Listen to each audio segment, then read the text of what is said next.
This is the always wall-biting censor studio. Recently, President Trump mediated successfully between Armenia and Azerbaijan. However, Russia and Iran appear quite cautious about this. An analysis suggests that if the war in Ukraine reaches a ceasefire, Azerbaijan could be invaded. Let's examine this topic further. First, let's take a look at what has happened recently. Armenia and Azerbaijan agreed to a peace process through the mediation of President Trump of the United States. President Trump hosted President Ilham Aliyev of Azerbaijan and Prime Minister Nikol Pashinyan of Armenia in Washington, District of Columbia, where they signed a joint declaration to peacefully resolve the dispute between their countries. As you all know, Armenia and Azerbaijan have fought 2 wars over the Nagorno-Karabakh region. Since the dissolution of the Soviet Union and their independence, they have continued to fight until now. Azerbaijan and Armenia have been fighting mainly over the Zangezur corridor. The Zangezur corridor is a strip of Armenian territory located between Azerbaijan's mainland and Nakhchivan. If Azerbaijan gains control of this area, its mainland and Nakhchivan will connect, enabling land travel to its ally Türkiye.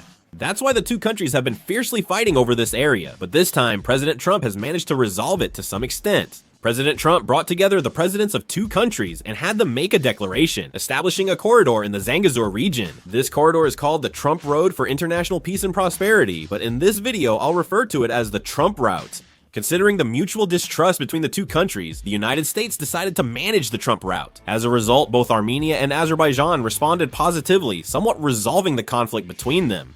This is clearly one of President Trump's achievements.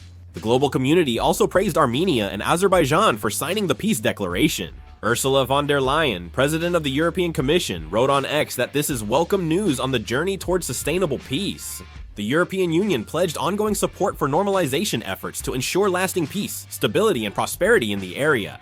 David Lammy, the British Foreign Secretary, congratulated the 2 countries on taking bold steps toward peace through X and praised President Trump's role in creating a breakthrough. The Western world is welcoming, but as the United States enters through the Zangezur corridor, Russia and Iran are becoming quite conscious of this, which is a major issue.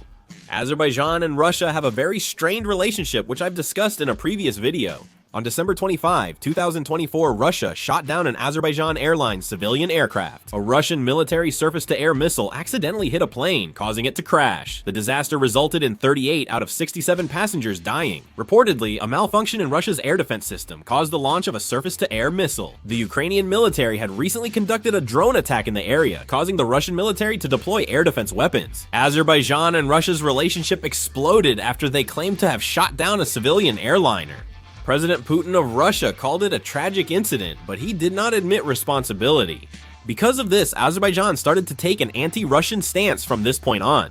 He even had a direct phone conversation with President Zelensky of Ukraine, and also showed support for Ukraine. On June 27, Russian police killed 2 Azerbaijanis while trying to arrest them. The Azerbaijanis suddenly collapsed and reportedly died of kidney failure. This incident further strained the relationship between Russia and Azerbaijan. In response, Azerbaijan also took strong action by raiding the Baku office of Sputnik Azerbaijan, a media outlet supported by the Russian government, and arresting 7 journalists. Azerbaijan and Russia's relationship is worsening. Recently, Azerbaijan publicly advised Ukraine not to surrender. On July 19th, Azerbaijan's President Aliyev demanded Russia apologize officially, punish those responsible, and compensate for damages and losses for downing a civilian aircraft. He announced plans to file an international lawsuit. Russia consistently ignored this as the conflict with them deepened, leading Azerbaijan to expand its cooperation with Ukraine.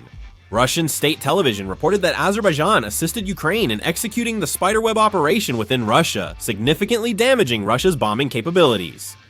Due to Azerbaijan's tough stance, it seems that Russia is having quite a headache. The Caucasus region used to be like Russia's own backyard. The Azerbaijan-Russia conflict indicates Russia's waning influence in the former Soviet bloc. Azerbaijan is shifting away from Russia's influence and fostering a balanced approach in military, diplomatic, and economic areas, particularly through increased cooperation with Europe. Other nations view this as a chance to increase their presence in the Caucasus. The highlight is the involvement of Donald Trump from the United States and Armenia, originally a pro-Russian country, now intends to cooperate with other countries too. The reason for this is that in 2023, when Azerbaijan occupied the Karabakh region, Russia just stood by and didn't help. After this, Armenia decided it couldn't trust Russia, so it's trying to break away from Russian influence and cooperate with other countries. Both Azerbaijan and Armenia are showing caution toward Russia. In fact, it's largely because of Russia's own actions. Under President Trump's mediation, Armenia and Azerbaijan signed a peace deal, significantly reducing Russia's influence in the Caucasus. Above all, Russia feels the Trump route itself and Azerbaijan's shift toward the wider world as a significant threat. Sputnik, a Russian government-backed media outlet, has explicitly labeled this as a threat. Would they also view American control as a significant threat, with Sputnik even suggesting the potential for military conflict? Iran also issued a similar statement. Ali Akbari Velayati, a top advisor to Iran's supreme leader, stated that Iran would block the establishment of a United States-controlled corridor in Armenia, known as the Trump Route, with or without Russia's help. The Zangezur corridor, bordering Iran, is seen as a threat by Iran due to the United States management of the Trump Route within the corridor. Russia and Iran now view their own region falling under Western influence as a threat. Some media outlets are even saying that military conflict should not be ruled out, and the Zangezur corridor is emerging as a new powder keg. Some speculate that if the Ukraine war reaches a ceasefire, Russia, operating under a wartime economy, may employ military force in the Caucasus to further sustain its economy. Of course, it's still uncertain whether Russia and Iran will actually use military force. Azerbaijan, allied with Turkey, is important to them, so realistically, a show of force or economic pressure would be Turkey's strongest response. If everyone acted rationally, there wouldn't be a war in the first place, so it's hard to be certain about anything. In the short term, the most probable scenario is that the United States will manage the Trump route, which will progressively become administratively and practically established. As the infrastructure projects are completed and the United States becomes involved in safety and customs procedures, both countries will gain political and economic benefits. For now, they're more likely to maintain this momentum rather than resort to military conflict. They won't sit idle as Russia and Iran settle in. They'll try to maintain influence through political pressure, economic checks, and public opinion campaigns. Another option is non-military containment, such as complicating border customs procedures, delaying trade processes, or scrutinizing financial transactions and energy contracts to undermine the corridor's economic viability. It's a way to inflict significant damage without engaging in direct warfare. Understandably, Russia and Iran may feel dissatisfied with the Trump route and could resort to hybrid warfare.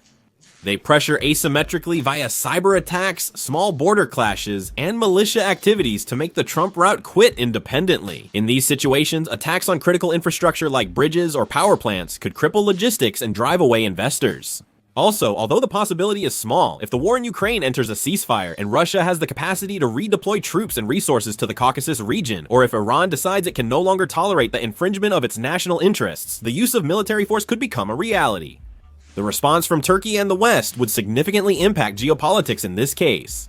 Going forward, border issues, the corridor's physical connection, economic interests from energy exports, security impacts from military deployments, and the interests of surrounding major powers will likely become intricately intertwined. Since even a minor incident in this region could have far-reaching effects on international affairs, it's crucial to monitor both short-term developments and long-term trends. President Trump's recent Trump route can be viewed as an effort to bolster the sway of the four key powers in the Caucasus area. However, depending on how Russia and Iran respond in opposition to this, I think the course of future history could change significantly. What do you think about the current movement of Azerbaijan and Armenia distancing themselves from Russia? Please share your thoughts in the comments as well. That's all for this video, thank you.